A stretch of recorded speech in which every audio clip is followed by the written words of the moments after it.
Brenda, te digo mucho gusto de tenerte aquí en el Cero. Hoy vamos a hablar de Brujas, tu nuevo libro. Tengo una duda. ¿Es tu cuarto libro? Así es, Cuarto libro, ¿verdad? sí. Este, muy jovencita y ya con 4 libros en tu... A ver, ¿cómo está esa situación? Cuéntame, ¿desde cuándo empiezas a escribir? ¿Cuándo publicas tu primera novela o libro, pues? ¿Y Claro, cómo se da esto antes de pasar a Brujas? claro que sí. Pues bueno, muchísimas gracias por el espacio y todo. Estoy muy contenta de estar aquí contigo, así que muchas gracias y saludos a todos y a todas desde la Ciudad de México.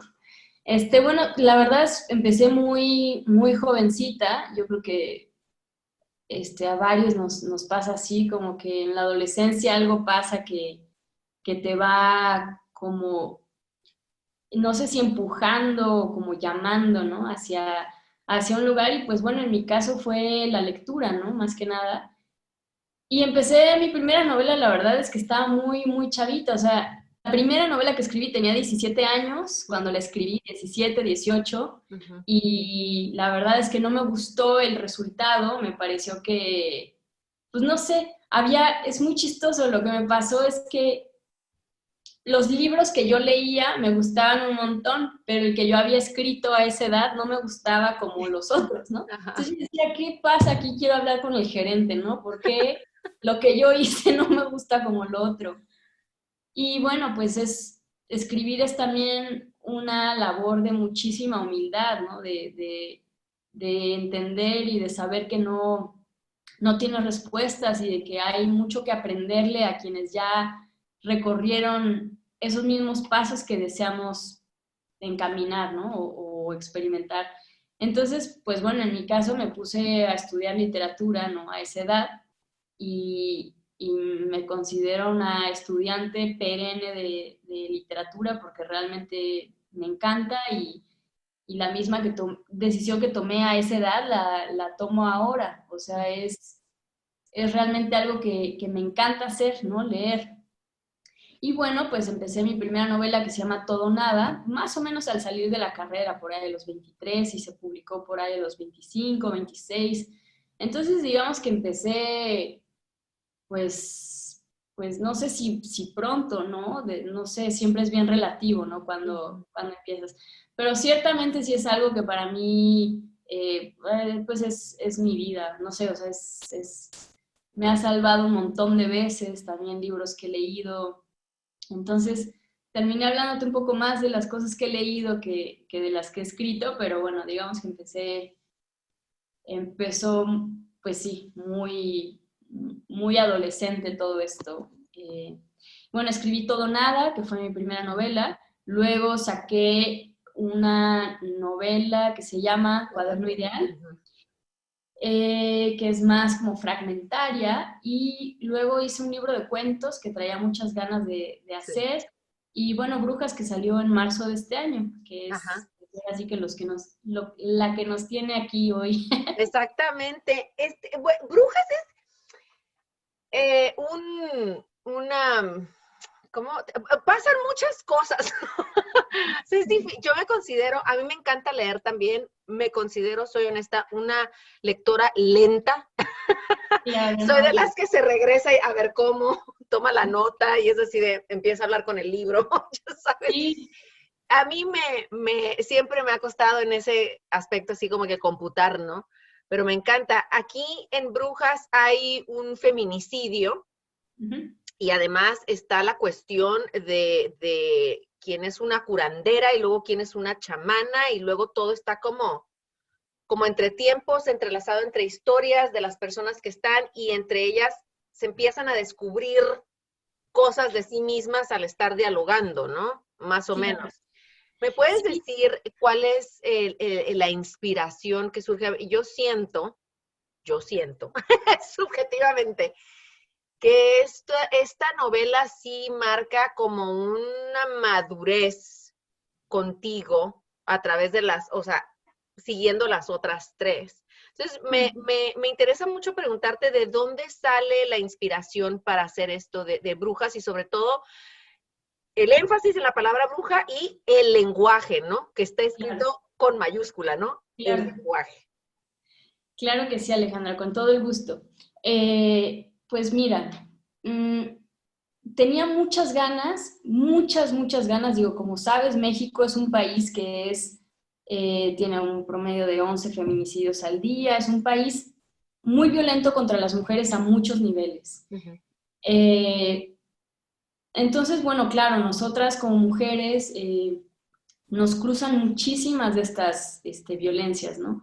Y yo, por supuesto, desde el feminismo me hacía muchas preguntas, muchas. Yo también tengo un espacio en el periódico El País y afortunadamente desde ahí, junto con otras compañeras en el periódico, no quitamos el dedo del renglón, ¿no? Desde nuestros diferentes flancos. Entonces, sí tenía muchas preguntas, ¿no? En torno a estas violencias, pero tenía muchas ganas de explorarlas también desde la ficción. O sea, una cosa es respondértela en un artículo, en un ensayo o desde un medio, ¿no? Ujú. Eh, Otra muy distinta es preguntártela desde la ficción, porque por supuesto no es una respuesta, bueno, tampoco que desde el periódico sea una respuesta única, ¿no? Es también un punto de vista, pero desde la ficción creo que es un ejercicio pues diferente, ¿no? De exploración, de imaginación,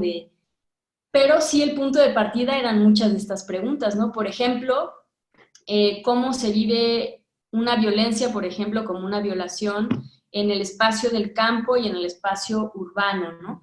Porque me interesaba también mucho que hubiera dos espacios, que fueran dos personajes, dos mujeres, las que fueran como llevando los dos hilos del relato.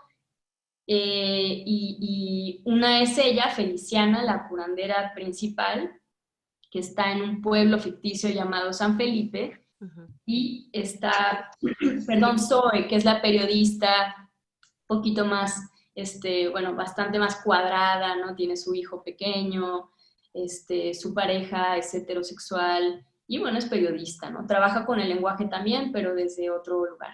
Y la curandera trabaja con el lenguaje, vamos a decir que es como su superpoder es el lenguaje. O sea, es la única curandera que, además de hongos y hierbas y todo lo que tradicionalmente se usa en estas curaciones alternativas, además tiene el lenguaje, ¿no? Entonces, me interesaba muchísimo la figura es muy interesante, creo yo, la figura de las curanderas o de la bruja, ¿no? Históricamente, desde el medioevo, bueno, y en México tradicionalmente, ¿no? Las parteras y las curanderas desde hace siglos, ¿no?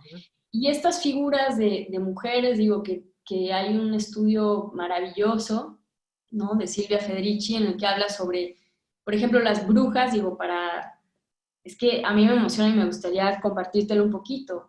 Claro. Las brujas, por ejemplo, en el siglo XVI, XVII en Europa, que por ejemplo Disney o el imaginario colectivo pop también les ha puesto, Como pues ya, romanticismo, ¿no? sí, les ha puesto ya figuras muy icónicas, ¿no? O sea, yo te digo bruja y tal vez piensas en una bruja de Disney o como una mujer mayor vestida de negro con este La sombrero, una verruga. peluca, claro. Sí, ¿no? O sea, perdón, tenemos brujas en el imaginario colectivo y casi siempre son estas mujeres, ¿no? O Verde, ¿no? La del mago de Oz, con su igual vestido negro. Y es muy interesante ese análisis desde, digamos, las brujas en Europa, ¿no? En el medioevo, eh, porque de alguna forma, digo, para adelantarme toda la película, de alguna forma son como figuras feministas, o sea, son muy interesantes porque son mujeres que no son hijas de, no son pareja de, generalmente no tienen pareja, generalmente están fuera de las ciudades, y bueno, eso dice algo sobre su relación con el capital, ¿no? Y con la economía. Generalmente, bueno, a las mujeres se nos sexualiza, ¿no? Amamantar en público es todavía un debate, ¿no? Que no entendemos por qué. Las mujeres, las curanderas, las brujas, sus cuerpos están cubiertos de estas túnicas negras, están en edades, pues en las que no, digamos, no están sexualizadas y sus cuerpos están cubiertos y tienen estos rasgos, ¿no? Como que las afean, ¿no? La verruga, la piel verde, todas estas exageraciones que las hacen no deseables, ¿no? Para un heteropatriarcado. Sí. Entonces, me parece muy interesante, ¿no? Y por otro lado, bueno, es que es una figura muy interesante, yo creo. Por otro lado, no participan del capital, tampoco de la educación universitaria, ¿no? O sea, no estudian no se estudia en una universidad.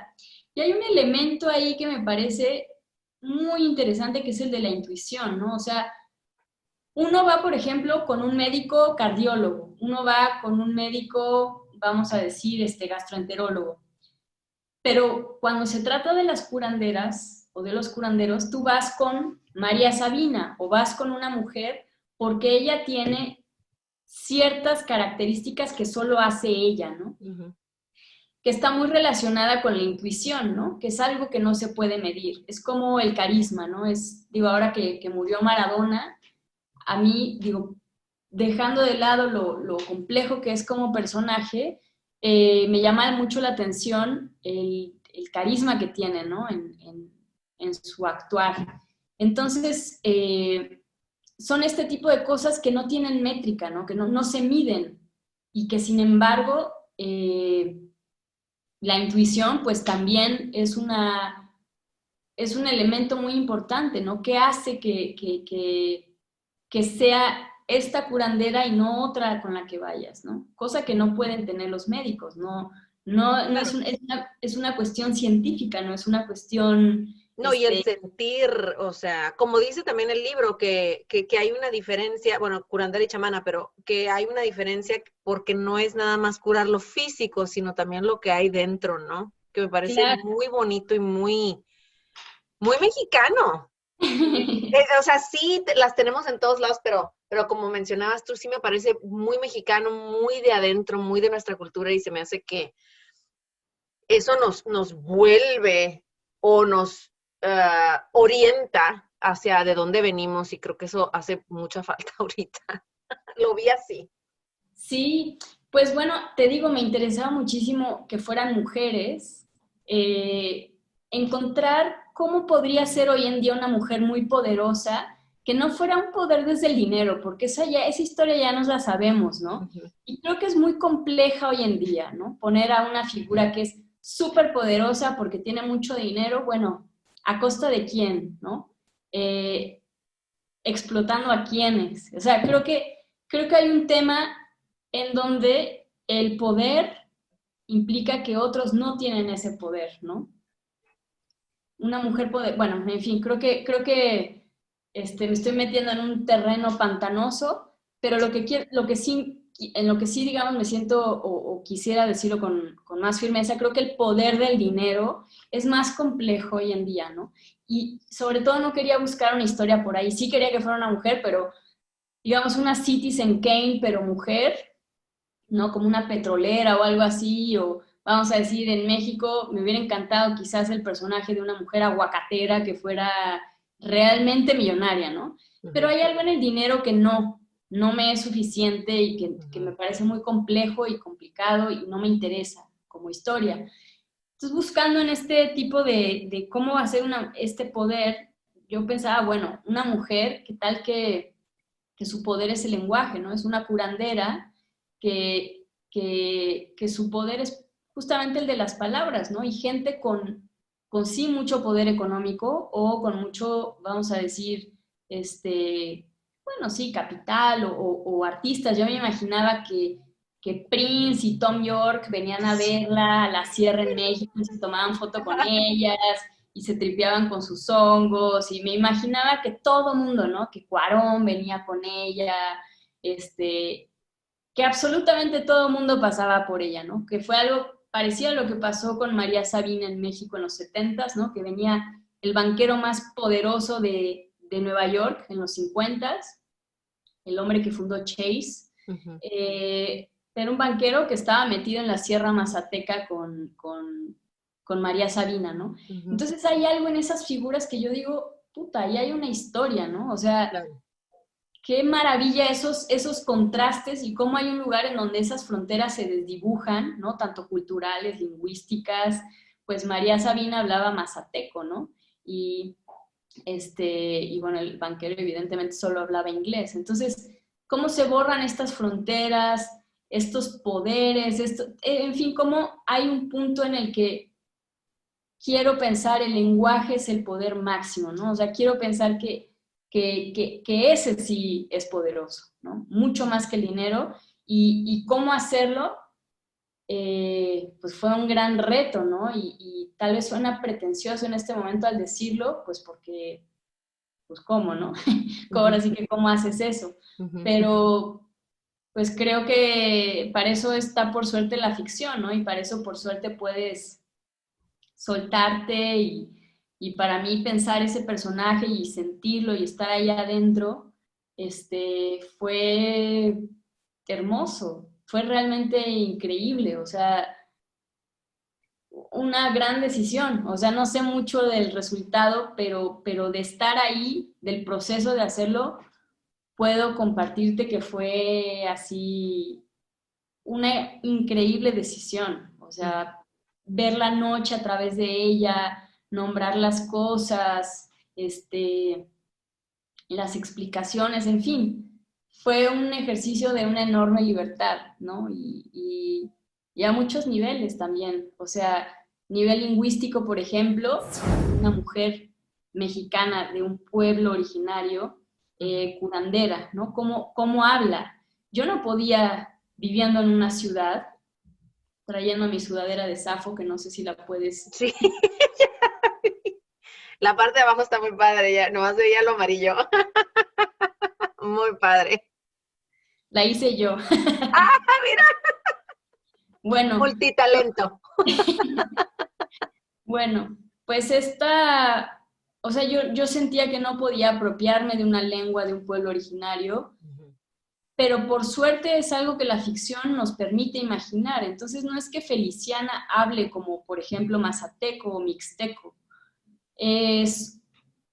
Era un ejercicio de imaginación, esa es mi novela, o esa era la búsqueda perdón, de este libro, en el que por supuesto no hay una gramática que obedece las reglas de la Real Academia Española, ¿no? Que es parte de cuestionar eso. Bueno, sí hablo español en México, pero ¿cómo pasa si un personaje se sale de una serie de sistemas, vamos a decir, ¿no? Si no es una mujer en esta edad deseable, si no tiene el poder del dinero, si no tiene el capital, bueno, por supuesto desde el lenguaje tampoco lo tiene, ¿no? No va a hablar de esta forma, vamos a decir, blanqueada, ¿no? Y cuestionar todas esas cosas desde la ficción me interesaba un montón, ¿no? Me gusta. ¿Cuánto tiempo te tomó escribir Brujas? Es chistoso porque ¿dónde empiezan los libros, no? Yo intenté una novela hace unos 6 años que no resultó, fue un fracaso absoluto, en el que había una curandera. Era un éxodo, es una historia, digo, que te digo en 2 líneas, que a mí me parece fascinante, que es cuando surgió en México el volcán Paricutín, hubo un éxodo de ese pueblo, porque fue un volcán noble, salió avisando, fue un espectáculo bello también. Sin embargo, destruyó un pueblo y no mató a gente, pero sí hubo un éxodo, ¿no? De una noche. Y a mí me interesaba mucho contar esa historia en los 40 en un pueblo en México en el que pues era casi como irse al siglo X, o sea, un pueblo en México en los 40, Michoacán, era otro siglo, ¿no? Y me interesaba mucho lo que podían estar platicando todos en esa noche. Entonces mi novela era el ejercicio de imaginación de lo que toda esta gente había hablado en esa noche, saliendo con el volcán de fondo, ¿no? Y entre ellos había una curandera, la partera del pueblo, que era poco a poco empezaba a tomar más lugar. Sin embargo, fue un ejercicio muy fallido, yo intenté mucho picar piedra ahí y no había nada, pero si por algo no la podía soltar, creo que era cuando regresaba a ella lo que más me me gustaba. O sea, algo encontré ahí en esta voz que me gustó. Entonces, bueno, fue un fracaso absoluto. Y un día pensé unas vacaciones que estaba ya muy frustrada, unas vacaciones de Navidad hace como 3 o 4 años, más 4 yo creo que 3. Dije, bueno, ¿qué pasa si yo cambio esta voz y la pongo en otra historia? Como, qué pasa, no? Vamos a hacer el ejercicio. Ya ves que con las Navidades, bueno, no sé si te pasa también, pero piensas como, bueno, ¿qué no hice este año que sí quisiera hacer el otro? Y como empezar a cerrar cosas y, no, el próximo año sí voy a hacer ejercicio, no puede ser que este año lo dejé, o Ándale. este tipo de cosas, ¿no? De, ahora sí ya no voy a comer pan blanco, nunca más mientras te estás comiendo el pan blanco, ¿no? Sí. Entonces, entre este sentimiento de fin de año, dije, bueno, ¿qué pasa si, o sea, sí quiero realmente escribir, solo me siento bien con esta voz, creo que es la única que hay algo, pero bueno, vamos a hacer otra historia, ¿no? Entonces empecé a hacer unos ejercicios de cómo era la infancia de esta partera, algunos ejercicios así como sin mucha forma, y descubrí que igual por ahí, pues, qué pasaba si ella era la central, ¿no? Y qué pasaba si dejábamos atrás el volcán y todo y era otra historia, ¿no? Y qué pasaba si no era en los 40, sino que era en el presente. Y así se fue dando y quizás, no sé, unos 3 años, pero te digo, es raro dónde empiezan los libros, ¿no? Porque este nació de las cenizas Claro. de algo que tuve que quemar, ¿no? De donde el paricutín. Exacto, de las cenizas del paricutín.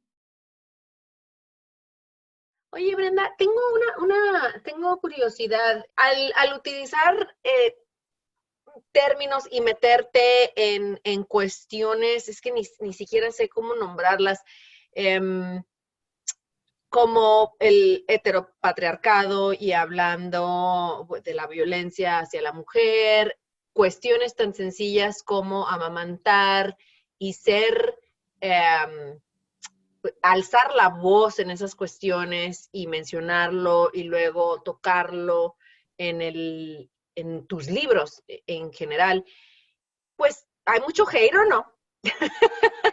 Hay, como siento que, pues ya ves, si ya te metes en cuestiones psicológicas y de análisis y todo esto, si algo te molesta, es un reflejo tuyo y taca, taca, taca, taca, ¿no? Pero también a mí me parece que viene de el ocio, no tener nada que hacer, ¿verdad? Y la ignorancia. ¿Qué opinas tú de los haters, no? Luego hay gente que se va a la yugular, ¿no? Ni siquiera lee tu libro y de todas maneras se van a la yugular, ¿no? A lo mejor, pues, yo creo que porque representas una amenaza, ¿no? Porque estás hablando verdad. Me encanta tu pregunta, Alejandra, querida, porque yo creo que, sí, bueno, veo dos cosas. Obviamente tu pregunta tiene muchas más, pero yo ahorita veo dos. A ver qué piensas tú, me gustaría escucharte también. Uh-huh. Por un lado, creo que el simple hecho de que se cuestione ese heteropatriarcado, es decir, que se implique dejar de lado los privilegios, ¿no? Si tú, por ejemplo, le dices a un hombre blanco, bueno, ahora no vas a poder interrumpir a diestra y siniestra a tu mujer, ¿no? O no vas a poder subir la voz, o qué sé yo, ¿no? Quitarle privilegios, ¿no? No vas a poderle hablar así a esta persona que es un empleado en la cafetería, que te está sirviendo el café y que está racializado, ¿no? Eso no se hace, ¿no?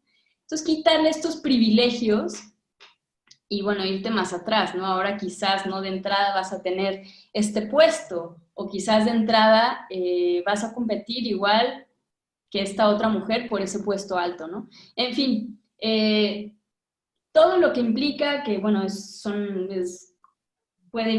muy abstracto lo que estoy diciendo, ¿no? O sea, quitar los privilegios, pero bueno, ciertamente se puede concretizar en imaginarnos cualquier tipo de privilegio que se borra, ¿no? Entonces yo creo que cualquier afrenta de ese tipo produce, por supuesto, reacciones adversas, ¿no? Como de que ahora no van a tronar mis chicharrones, ¿no? Por usar una expresión mexicana, ¿no? ¿Cómo ahora no van a tronar mis chicharrones si siempre ha sido así, ¿no? Claro. Entonces, sí creo que debe generar, o por ejemplo, el hecho de que alguien diga, La literatura escrita por mujeres en Latinoamérica, ¿no? Que entre paréntesis, en lo personal es lo que a mí más me interesa, ¿no? O, bueno, también la literatura escrita por mujeres en general, ¿no? O sea, me encantan Carson, Catherine Lacey, que es de Estados Unidos, en fin, hay muchas escritoras que me interesan, ¿no? Pero vamos a decir, acotándolo al español, si alguien dice, me interesa mucho la literatura escrita sobre todo por mujeres, pues quizás hay hombres que se sentirán como, ay, pero ¿por qué, pinches viejas? ¿Qué les ven, Pinches no? viejas, sí. pinches, El pinches favorito. viejas, ¿qué, no? ¿Eso qué? Ay, porque están hablando de su maternidad y de sus violencias, ¿no? Entonces, siento que cualquier cosa que cuestiona esas formas hegemónicas e históricas, ¿no? De contar, es muy interesante esto. O sea, me encanta la pregunta que me haces porque todo el tiempo estamos sujetos a las historias, ¿no? Traemos historias en el cuerpo. A mí me parece increíble el hecho de que a la hora de soñar tengamos esta sala de proyección personal en el que vemos historias, ¿no? Tal vez inconexas, otras más abstractas, otras más locochonas, pero vemos historias. El día alguna vez leí uno de esos datos científicos mafufos como de revista de abuelitos que decía que al día nos pasamos algo así como tipo, vamos a decir, 2000 historias al día, ¿no? De que cruzas la calle y dices, bueno, si cruzo ahorita me atropellan y eso sería muy triste y te imaginas el funeral y dices, no, mejor me quedo acá, ¿no? Entonces, esas historias mentales que nos pasamos al día son un montón. Traemos las historias en el cuerpo, yo creo. Tenemos memoria de historias en el cuerpo y eso me parece muy interesante. Vemos historias todo el tiempo, buscamos historias, vemos Netflix, están las historias en todas partes, ¿no? En nuestra habla, hay palabras que en sí mismas son historias, ¿no? Y todo esto, al ser cuestionado, de pronto, ¿no? Como, a ver, pero entonces, ¿por qué en esa historia la mujer solamente es el accesorio de este hombre, ¿no? ¿O por qué esta historia está contada desde este punto de vista? Es decir, que las escritoras trans o las escritoras feminizadas o mujeres, cuestionemos este tipo de hegemonías y este tipo de planteamientos de cómo se cuentan las historias, ya sea audiovisual o sea como sea, sí me parece, no, bueno, no solo urgente, necesario y bueno, es un debate global, ¿no? O sea, cómo contar historias y los feminismos, claro, que son el paradigma del siglo XXI, ¿no? Sin embargo, que se cuestionen esas formas de narrar, esas narrativas en la medicina, por ejemplo, Uf, en todo, ¿no? no, bueno, debate abierto, sí, totalmente. Uf, sí. En la ginecología, por ejemplo, ¿no? O sea, preguntarse por qué se llaman trompas de falopio y tienen el nombre de un hombre, ¿no? Algo femenino, ¿no?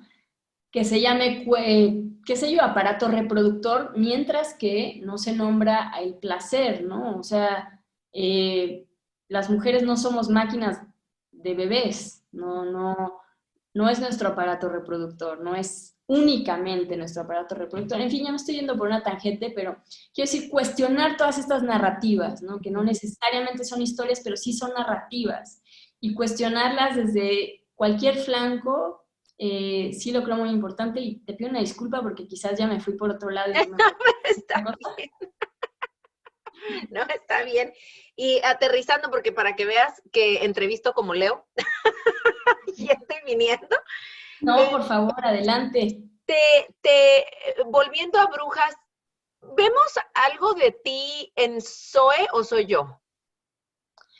Yo creo que es curioso porque yo te diría, estoy, y va a sonar horrible, o sea, sé que suena horrible, pero creo que hay algo de mí en todas, o sea, es curioso porque como anecdóticamente no parece que estoy en otras historias, eh, pues tal vez no lo estoy, ¿no? Pero lo que quiero decir es, claro que lo estoy porque pues ahora sí que pues, yo lo hice y considero que estoy y no estoy. Ya sé que suena, ahora sí que a respuesta de futbolista, como que no dije nada y ya Sí, me voy a la cancha y di lo mejor, pero no di nada, pero di todo.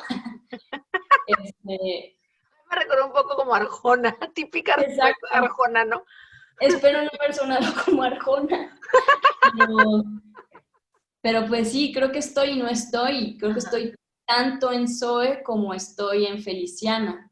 Sin embargo, ok. creo que anecdóticamente unas veces puede parecer más evidente como, bueno, pues sí, vive en una ciudad, ¿no? Ujú. Y tal vez se parece más. Pero creo que eso es lo increíble de la escritura, ¿no? O sea, ahí estamos y no estamos. Es que, perdón, sé que suena una frase hasta de Pacheco, ¿no? Bueno, como de que, pero, pero no encuentro mejores palabras para explicar esta ambigüedad. Sí. A mí me gusta porque me gusta que hablas de cosas que no te gustan de tu trabajo, del fracaso que tuviste, una cuestión cruda, ¿no? Y eso está padre porque también, pues, no sé, humaniza a este ente que tenemos que escribe, que es famoso, ¿no? Que tiene sus seguidores. Y yo creo que también si tienes otro tipo de reconocimientos como un Fonca o que te reconocieron como entre las mejores 30 escritoras hace unos años, jóvenes, en Colombia, por ejemplo, esas cosas dicen algo, ¿no? Entonces, me gusta este asunto donde vemos los dos lados o Mm. varios lados. No, pues es que es muy curioso, ¿no? Yo creo que las redes sociales nos han hecho mucho daño. O sea, ahorita que te Sí, escuchaba, pensaba, tú ves Instagram y bueno, no sé si te pasa a ti, pero a mí sí me pasa que a veces me siento miserable, ¿no? Porque veo gente feliz, así como que están justo haciendo lo que yo quiero hacer, o eso que tanto deseo lo veo en este post y en este otro, ¿no? Y se siente muy feo, o sea, creo que tal vez me gusta más Twitter por eso, ¿no? Porque entras y todo el mundo está de pésimo humor y todo el sí, mundo odia a todo el mundo. Entonces, bueno, peleando. ya, ok, es ya normal, ¿no? Sí, Entonces ya sentirte bien no se siente tan mal. sí, la Pero, legata. pero hay algo como con redes sociales que creo que nos tensan mucho, ¿no? De la idea de felicidad, por supuesto, de nuestras expectativas, de dónde estamos. Y por eso mismo creo que las redes sociales como que nos han empujado mucho a mostrar nuestra mejor cara, ¿no? O sea, ponen la foto de la ganancia, pero no de la pérdida, ¿no? O se presume la victoria, pero no el fracaso. Y, y yo, pues, creo que no sé, en ese sentido, eh, creo que esos fracasos y esas pérdidas me configuran la persona que soy, ¿no? Y qué es ganar, no lo sé. O sea, ciertamente escribir libros no representa esa fama, ¿no? Que puedes tener, por ejemplo, haciendo reggaetón o haciendo otro tipo de cosas, ¿no? Ujú. Se parecerá, no me acuerdo qué escritor decía que se parece en todo caso a la fama del que presenta el clima en los noticiarios, ¿no? Como que nunca es el estelar, nunca. Y no va por ahí, creo, ¿no? O sea, creo que ninguna estudiamos literatura para ser famosos, ¿no? Es otra búsqueda. Creo que, fíjate, ayer pensaba justo que la palabra reconocimiento, como si se escribe, por ejemplo, por reconocimiento, pues tal vez Carlos Fuentes, ¿no? O tal vez Octavio Paz eran figuras que muy reconocidas, vamos a decir. Pero esa palabra yo la pensaba ayer como qué interesante escribir por reconocimiento, pero por reconocimiento propio, es decir, por volverte a conocer, por reconocer la persona que eres, por explorar y reconocerte en todos tus miedos y reconocerte en todas tus pérdidas y en todas tus eso sí me parece interesante porque volverte a conocer creo que es el acto que mejor describe el proceso de escritura, es volverte a conocer. O sea, yo escribo y me conozco un poco más, pero también me desconozco un poco más. O sea, porque es volver a empezar. No es que yo sepa escribir libros. Tú me dijiste al principio, ¿escribiste 4 libros? Y es muy chistoso porque no es como que yo te dijera, yo sé escribir libros. O sea, yo la siguiente vez que estoy ahora aquí enfrente con unos cuadernos intentando una historia, no es que lo sepa hacer, no es a diferencia de las ciencias, ¿no? Quizás que la escribir no es una competencia y no es como los deportes que entonces sabes hacerlo mejor. Yo no creo eso, yo creo que vuelves a empezar y te reconoces en ese sentido. Entonces, claro que es una profesión que busca reconocimiento, creo yo. Ok, ese es el aplauso y esa es la profesión, ¿no? Digamos, la profesión de ser escritor y de ser reconocido. Pero creo que el acto de escritura no es ni siquiera una profesión, no creo que ni siquiera sea ese reconocimiento externo, sino en todo caso mucho más interno, ¿no? Y nada mejor que desconocerse haciendo tu propio trabajo, ¿no? O sea, diciendo, o sea, decir como, ¿quién hizo esto, no? ¿Y qué es esto que estoy aquí explorando? ¿Qué es esto que estoy aquí abriendo, no? Me encanta. Pues mira, estoy contenta de haber platicado contigo hoy, que me hubieras dado, ya ni puedo hablar, hombre, que me diste el tiempo, que me hubieras dado, que me diste el tiempo y muy curiosa de lo que viene contigo, la verdad.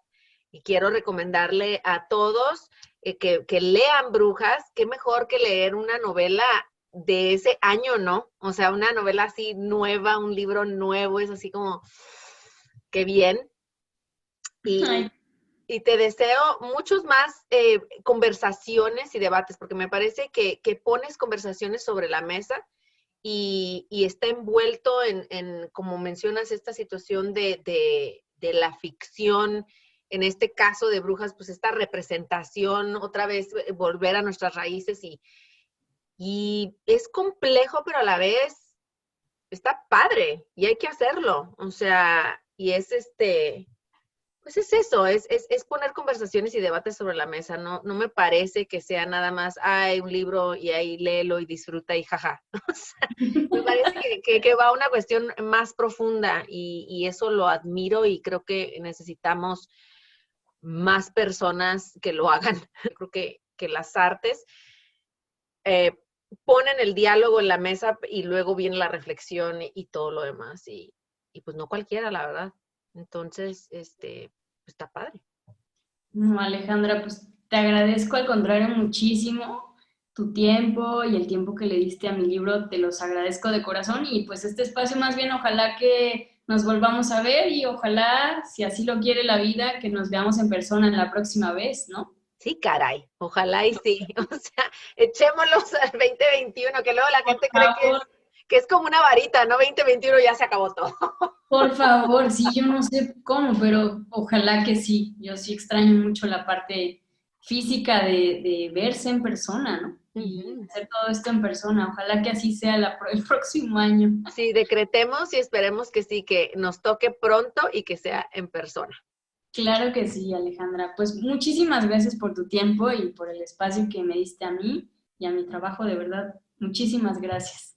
Cuídate mucho y ahí estamos al pendiente, Brenda. Un abrazo. Un besote, gracias. Bye Chao. bye.